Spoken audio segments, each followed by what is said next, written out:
नमस्कार, next 9 news देख रहे हैं आप। मैं हूं आपके साथ प्रांशु राठौर। देश में लोकसभा चुनाव के लिए दूसरे चरण के लिए आज मतदान की प्रक्रिया शुरू हुई है, आज सुबह से ही।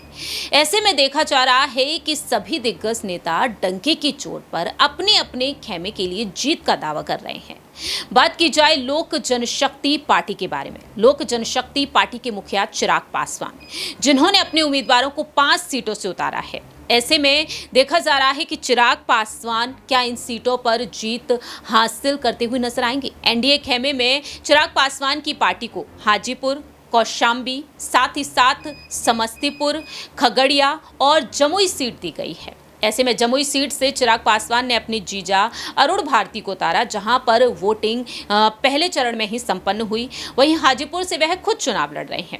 इसके अलावा देखा जाए तो सवाल यहां पर ये उठ जाते हैं कि समस्तीपुर सीट, जिस समस्तीपुर सीट पर पासवान परिवार का कब्जा तकरीबन 33 साल तक देखने को मिला, उस सीट पर परिवार का इस बार कोई सदस्य नहीं, बल्कि इस बार चिराग पासवान ने एक अलग ही दांव खेल दिया है। क्या चिराग पासवान इस सीट पर जीत हासिल करवाने में कामयाब हो पाएंगे या नहीं?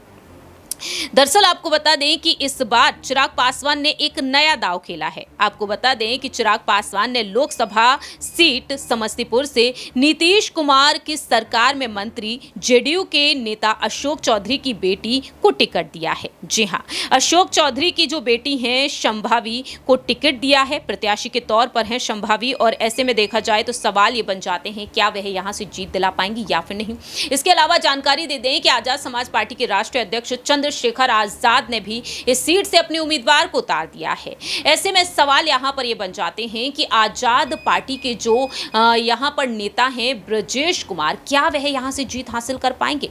आपको जानकारी दे दें कि साल 1991 में लोकसभा के मध्य अवधि चुनाव में रामविलास पासवान स्वयं रोसड़ा सीट से जनता दल के टिकट पर चुनाव लड़े, जीत हासिल की। 1996 में भी चुनाव लड़े, हाजीपुर वह चले गए, और 1998 में केंद्र में सरकार गिरने के बाद मध्य अवधि चुनाव में रामविलास पासवान के छोटे भाई रामचंद्र पासवान रोसड़ा से जनता दल के टिकट पर भाग्य आजमाते हुए नजर आए, लेकिन हार का सामना करना पड़ा।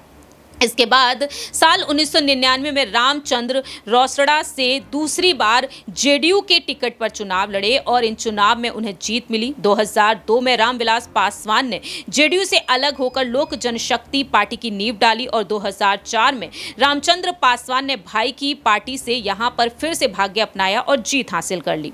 2009 में रामचंद्र पासवान जेडीयू के महेश्वर हजारी से हार गए, लेकिन 2014 में फिर से जीत मिली, और 2019 में रामचंद्र को फिर से जीत मिली, लेकिन 21 जुलाई 2019 को वह इस दुनिया को छोड़कर चले गए। उपचुनाव कराने पड़े, और उपचुनाव में देखा गया कि उनके बेटे प्रिंस राज जीत हासिल करते हुए नजर आए, और इस जीत पर देखा गया कि पासवान परिवार किस तरह से यहाँ पर जश्न में डूबे हुए नजर आए। लेकिन इस चिराग पासवान कहते हैं कि प्रिंस राज के साथ अब वह समझौता करना नहीं चाहेंगे, उम्मीदें नहीं हैं, क्योंकि उनका कहना यही रहा था कि जिन कार्यकर्ताओं ने, नेताओं ने उनके साथ संघर्ष किया, वही फैसला लेंगे कि प्रिंस राज को अब टिकट देना चाहिए या फिर नहीं।